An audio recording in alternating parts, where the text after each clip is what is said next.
Good morning. Happy Monday morning, and welcome back to Lunch in the Word. We are continuing today in the Old Testament, and we're going to be in Judges chapter 6 and 7 today. Judges chapter 6, Gideon. The Israelites did evil in the eyes of the Lord, and for 7 years he gave them into the hands of the Midianites. Because the power of Midian was so oppressive, the Israelites prepared shelters for themselves in mountain clefts, caves, and strongholds. Whenever the Israelites planted their crops, the Midianites, Amalekites, and other eastern peoples invaded their country. They camped on the land and ruined the crops all the way to Gaza, and did not spare a living thing for Israel, neither sheep nor cattle nor donkeys. They came up with their livestock and their tents like swarms of locusts. It was impossible to count them or their camels. They invaded the land to ravage it. Midian so impoverished the Israelites that they cried out to the Lord for help. When the Israelites cried out to the Lord because of Midian, he sent them a prophet who said this is what the Lord, the God of Israel, says. I brought you up out of Egypt to the land of slavery, out of the land of slavery. I rescued you from the hand of the Egyptians, and I delivered you from the hand of all your oppressors. I drove them out before you and gave you their land. I said to you, I am the Lord your God. Do not worship the gods of the Amorites, in whose land you live. But you have not listened to me. The angel of the Lord came and sat down under the oak in Ophrah that belonged to Joash the Absurite, where his son Gideon was threshing wheat in a winepress to keep it from the Midianites. When the angel of the Lord appeared to Gideon, he said, "The Lord is with you, mighty warrior." "Pardon me, my Lord," Gideon replied, "but if the Lord is with us, why has all this happened to us? Where are all his wonders that our ancestors told us about when they said, 'Did not the Lord bring us up out of Egypt?' But now the Lord has abandoned us and given us into the hands of Midian." The Lord turned to him and said, "Go in the strength that you have and save Israel out of Midian's hand. Am I not sending you?" "Pardon me, my Lord," Gideon replied, "but how can I save Israel? My clan is the weakest in Manasseh, and I am the least in my family." The Lord answered, "I will be with you, and you will strike down the Midianites, leaving none alive." Gideon replied, If now I have found favor in your eyes, give me a sign that it is really you talking to me. Please do not go away until I come back and bring my offering and set it before you." And the Lord said, "I will wait until you return." Gideon went inside, prepared a young goat, and from an ephah of flour he made bread without yeast, putting the meat in a basket and its broth in a pot. He brought them out and offered them to him under the oak. The angel of God said to him, "Take the meat and the unleavened bread, place them on this rock, and pour out the broth." And Gideon did so. Then the angel of the Lord touched the meat and the unleavened bread with the tip of his staff that was in his hand. Fire flared from the rock, consuming the meat and the bread, and the angel of the Lord disappeared. When Gideon realized that it was the angel of the Lord, he exclaimed, "Alas, sovereign Lord, I have seen the angel of the Lord face to face." But the Lord said to him, "Peace, do not be afraid, you are not going to die." So Gideon built an altar to the Lord there and called it, "The Lord is Peace." To this day it stands in Ophrah of the Asbarites. That same night the Lord said to him, "Take the second bull from your father's herd, the one 7 years old. Tear down your father's altar to Baal and cut down the Asherah pole beside it. Then build a proper kind of altar to the Lord your God on top of this height, using the wood of the Asherah pole that you cut down. Offer a second bull as a burnt offering." So Gideon took 10 of his servants and did as the Lord told him. But because he was afraid of his family and the townspeople. He did it at night rather than in the daytime. In the morning, when the people of the town got up, there was Baal's altar demolished, with the Asherash pole beside it cut down, and the second bull sacrificed on a newly built altar. They asked each other, "Who did this?" When they carefully investigated, they were told Gideon, son of Joash, did it. The people of the town demanded of Joash, "Bring out your son. He must die, because he has broken down Baal's altar and cut down the Asherash pole beside it." But Joash replied to the hostile crowd around him, "Are you going to plead Baal's case? Are you trying to save him? Whoever fights for him shall be put to death by morning. If Baal really is a god, he can defend himself when someone breaks down his altar."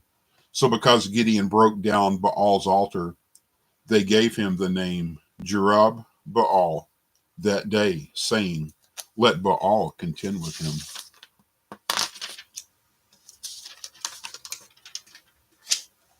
Now, all the Midianites, Amalekites, and other eastern peoples joined forces and crossed over the Jordan and camped in the valley of Jezreel. Then the Spirit of the Lord came on Gideon, and he blew a trumpet, summoning the Absites to follow him. He sent messengers throughout Manasseh, calling them to arms, and also into Asher, Zebulun, and Naphtali, so that they too went up to meet them. Gideon said to God, "If you will save Israel by my hand, as you have promised, look, I will place a wool fleece on the threshing floor. If there is dew only in the fleece, and all the ground is dry, then I will know that you will save Israel by my hand, as you said." And that is what happened. Gideon rose early the next day. He squeezed the fleece and wrung out the dew, a bowl full of water. Then Gideon said to God, "Do not be angry with me. Let me make just one more request. Allow me one more test with the fleece, but this time make the fleece dry and let the ground be covered with dew." That night God did so.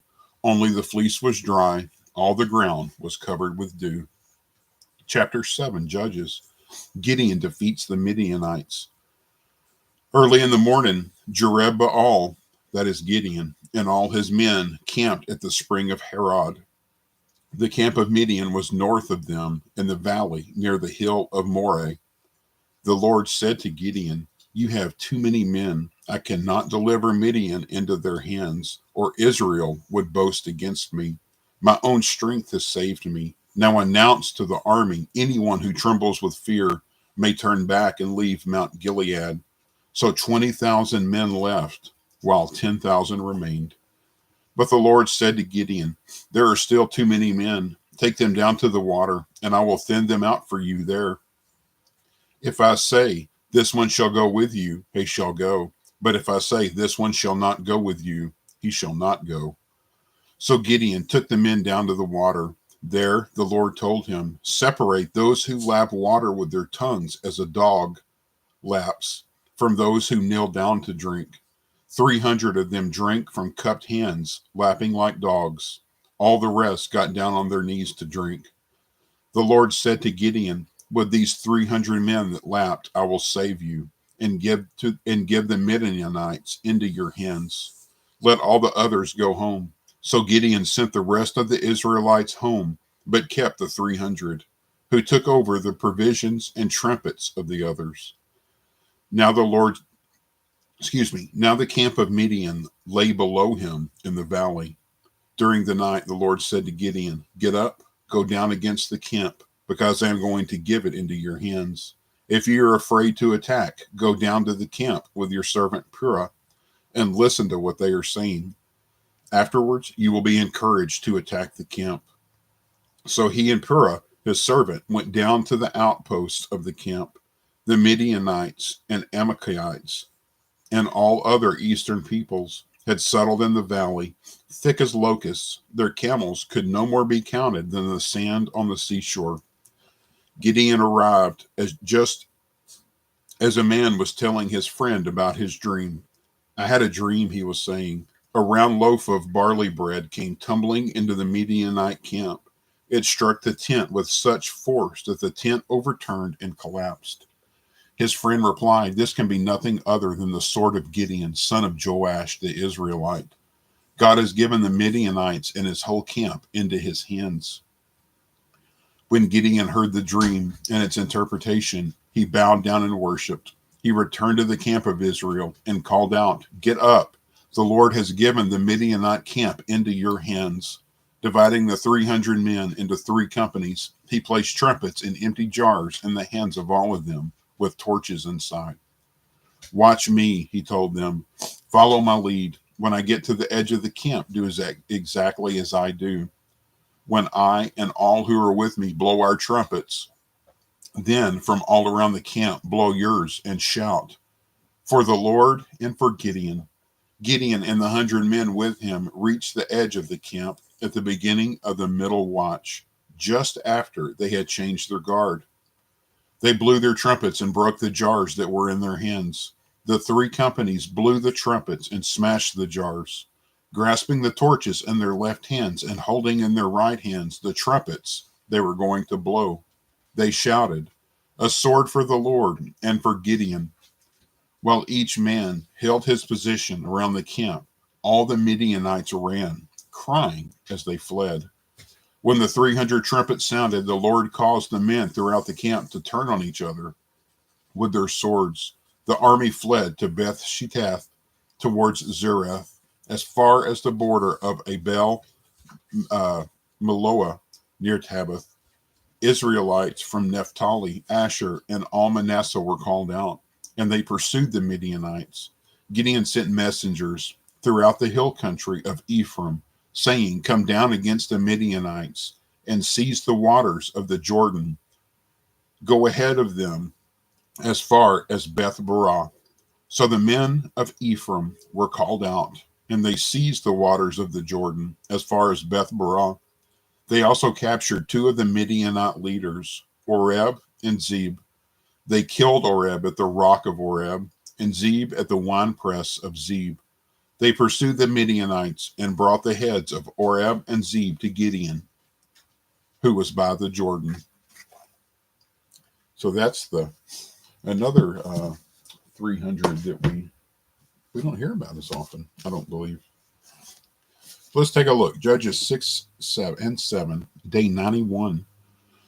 40 years after Deborah, the Israelites fall into sin again and are so oppressed by the Midianites that they hide in caves, and the Midianites eat all their food supply. After 7 years, the Israelites cry out to God. Maybe they expect him to send another judge, a military leader, to rescue them. But God doesn't owe them that, and he knows they need something different at this point. He sends a prophet, someone to speak truth and call out their sins. Meanwhile, a man named Gideon is beating out wheat in a wine press, which is an unusual place to do that. But it's because he's hiding the wheat from the Midianite food stealers. The angel of the Lord shows up, likely Jesus. It seems God the Father also shows up here, disembodied. The angel tells Gideon that God is with him. And Gideon basically says, "Oh, really? God is with me? That's funny because my life is a disaster. I actually feel pretty forsaken and forgotten by him." Gideon questions the presence of God to the very presence of God. God tells Gideon to deliver Israel from oppression, but Gideon pushes back. He's from the weakest clan in his tribe, and he's the least important person in that clan. God promises to be with him, but Gideon is skeptical. He offers God food and asks for a sign. Then God the Son cooks the food with his staff and disappears. Wow. Gideon realizes whom he's dealing with and panics. But God tells him to receive his peace. Gideon builds an altar and calls it "The Lord is Peace." God orders him to tear down his dad's pagan altars and idols and build an altar to God and offer a sacrifice to God. He obeys God, but does it in the middle of the night to avoid getting caught. When he does get caught, the local men plan to kill him, but his dad stands up for him. In all of this, God has prepared them for war by ridding them of idols and calling them to worship him. Meanwhile, the Israelites' enemies are stacking up against them. God's spirit clothes Gideon, and his clan decides to follow him. Gideon's fear is always with him, so he decides to test God's plan by asking him for a sign. Twice. He knows Mosaic law forbids this, but God already gave him orders face to face, so this is doubly disappointing. But God is patient. He knows the man he appointed for his task is given into fear. He doesn't rebuke or punish him for acting faithlessly. After God's double confirmation, Gideon and 32,000 men set out for war. But God says the army is too big. He has Gideon send home anyone who is afraid and anyone who drinks water a certain way that seems to indicate that they might be easier to attack. Gideon is left with 300 men, 1% of his original army. God decreases the army so he can increase his glory. Gideon is probably extra afraid now, but God still doesn't rebuke him. Instead, he offers even more confirmation. He sends him to spy on the Midianites so he can hear what they say, because, of course, God knows what they'll say. God gave a Midianite soldier a dream. God prompts another soldier to interpret it, and God arranges the timing of that conversation to happen the very time and place where Gideon approaches the camp. The dream's interpretation is that Israel will defeat Midian. So Gideon preps his soldiers with their weapons, right? No, he gets jars, candles, and trumpets for his soldiers, stationing them around the camp. And at 10 o'clock, they make noise. Some of the Midianites flee, but some get confused and accidentally kill each other. Gideon calls on people from other tribes to capture and kill the Midianites who fled. And in tomorrow's reading, we find out that 120,000 Midianites died in this battle. In today's God shot, Gideon doubts God a lot, and God never gets angry with him for it. God meets him in his questions. He's never impatient with Gideon's doubts and fears. He comes alongside him to embolden him, knowing that what Gideon needs to hear isn't, "You're awesome, you've got this, believe in yourself. You may be the least in your family, but it's just because they're jealous of you."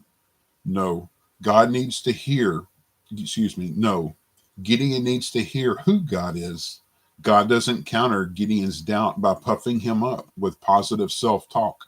He says, "I am with you," and he is with you, and he is where the joy is. All right, so tomorrow we'll be in Judges 8 and 9 as we continue. So we're going to read Philippians chapter 2, verses 9, 10, and 11. Therefore, God also has highly exalted him and given him the name which is above every name, that at the name of Jesus every knee should bow, of those in heaven and of those on earth and of those under the earth, and that every tongue should confess that Jesus Christ is Lord, to the glory of God the Father. One more time, Philippians 2, verses 9 through 11. Therefore, God has highly exalted him and given him the name which is above every name, that at the name of Jesus every knee should bow, of those in heaven, of those on earth, and of those under the earth, and that every tongue should confess that Jesus Christ is Lord, to the glory of God the Father. In Romans chapter 10, verses 9 and 10, if you declare with your mouth that Jesus is Lord and